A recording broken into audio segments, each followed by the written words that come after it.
Assalamualaikum warahmatullahi wabarakatuh. Hari ini materi kita adalah tentang teks negosiasi. Setelah pertemuan sebelumnya kita membahas teks hikayat. Sebelum kita masuk ke dalam materi teks negosiasi, kira-kira apa sih yang terbayang di benak kita ketika mendengar kata negosiasi? Ya, biasanya ketika mendengar kata negosiasi, kita sering membayangkan tentang kejadian jual beli atau adalah interaksi jual beli yang biasanya terjadi antara si penjual maupun pembeli. Lalu pertanyaannya, apakah negosiasi hanya berkaitan tentang jual beli saja? Jawabannya tidak. Negosiasi tidak hanya berkaitan tentang jual beli saja.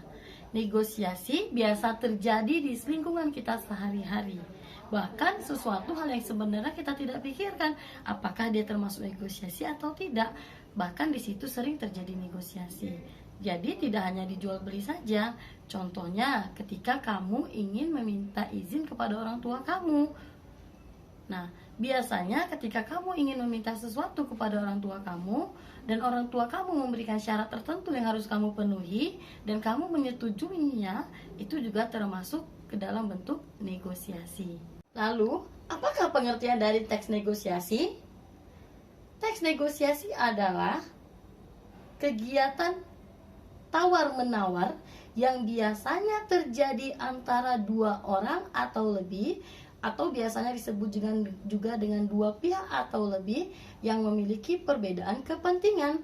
Tujuannya untuk apa? Tujuannya untuk mencapai satu kesepakatan bersama agar tidak ada pihak yang merasa dirugikan. Tujuan dari teks negosiasi yang pertama dia itu untuk mencapai kesepakatan dari pihak-pihak yang melakukan perundingan ataupun negosiasi. Yang kedua, dia untuk mencapai suatu penyelesaian atau jalan keluar atas kesepakatan yang dilakukannya. Nah, selanjutnya yang ketiga untuk mencapai kesepakatan dan jalan keluar yang tidak merugikan salah satu pihak ataupun kedua belah pihak tidak dirugikan. Selanjutnya kita membahas tentang struktur teks negosiasi. Struktur artinya adalah tatanan ataupun susunan. Selayaknya pada teks yang lainnya, teks negosiasi juga memiliki susunan-susunannya tersendiri. Nah, struktur dari teks negosiasi terdiri dari 5. Yang pertama, dia terdiri dari orientasi atau yang biasa disebut juga dengan salam pembuka. Biasanya orientasi ini terdapat di bagian awal sebuah negosiasi. Tujuannya apa? Untuk membuka percakapan. Contohnya biasanya dia berupa assalamualaikum, selamat pagi, dan lain-lain. Nah, orientasi ini dia bersifat opsional, artinya boleh ada, boleh tidak. Artinya kalau dia tidak ada juga tidak masalah. Nah, yang kedua dia adanya permintaan ataupun biasa disebut dengan pengajuan. Nah, permintaan ini adalah sesuatu yang diajukan baik berupa barang maupun jasa oleh pihak pertama kepada pihak kedua ataupun sebaliknya. Nah, setelah adanya pengajuan ataupun permintaan tadi, baru yang ketiga dia adanya penawaran. Setelah terjadi permintaan, maka salah satu pihak akan mengajukan penawaran. Nah, disinilah inti dari kegiatan negosiasi, terjadinya perundingan ataupun kegiatan tawar-menawar. Setelah terjadinya kegiatan tawar-menawar dan salah satu pihak ataupun kedua belah pihak sudah merasa oke, tidak dirugikan, maka dia tercapailah kesepakatannya yang dikatakan dengan persetujuan. Itu yang termasuk struktur yang keempat, yaitu persetujuan. Kedua belah pihak menyetujui negosiasi tersebut. Setelah itu dia adanya penutup, biasanya berupa salam penutup. Nah, biasa dia di akhir ataupun endingnya. Nah, itu ditandai dengan kalimat terima kasih ataupun assalamualaikum warahmatullahi wabarakatuh. Nah, selanjutnya kita membahas ciri-ciri teks negosiasi. Ciri-ciri teks negosiasi ada 5. Yang pertama, dia harus adanya pasangan ataupun mitra tutur ketika kita melakukan negosiasi. Artinya ada dua belah pihak atau lebih. Nah, yang kedua, dia terdiri dari bahasa yang sopan dan santun. Karena bahasa yang sopan dan santun sangat mempengaruhi dari hasil negosiasi. Yang ketiga, dia bersifat membujuk, dia merayu, mengajak. Nah, itu yang dikatakan membujuk. Untuk apa membujuk tadi? Supaya mitra ataupun pasangan kita bernegosiasi tadi memenuhi apa yang kita inginkan. Selanjutnya dia berisi kalimat perintah ataupun berisi tindakan memerintah. Berisi tindakan memerintah maupun sebaliknya juga memenuhi perintah. Karena adanya pengajuan biasanya itu berupa perintah. Nah, di negosiasi biasanya permintaan-permintaan ataupun pengajuan-pengajuan itu dia bersifat perintah. Selanjutnya, yang terakhir, dia adalah kegiatan hasil kesepakatannya tidak memberatkan salah satu pihak ataupun kedua belah pihak, tidak merasa terbebani dari proses perundingan ataupun negosiasi tersebut. Nah, selanjutnya kita akan membahas strategi agar suatu negosiasi itu berhasil. Strategi, tahu dong ya strategi. Biasanya strategi itu adalah tips dan trik agar suatu negosiasi itu berjalan dengan lancar dan berhasil. Nah, hal-hal yang perlu kamu perhatikan ketika melakukan kegiatan negosiasi, yang pertama kamu harus memperhatikan nada bicaramu. Karena nada bicara kita sangat mempengaruhi orang untuk meresponnya. Nada bicara yang santun, lemah lembut akan membuat orang merasa tertarik dan merasa dihargai.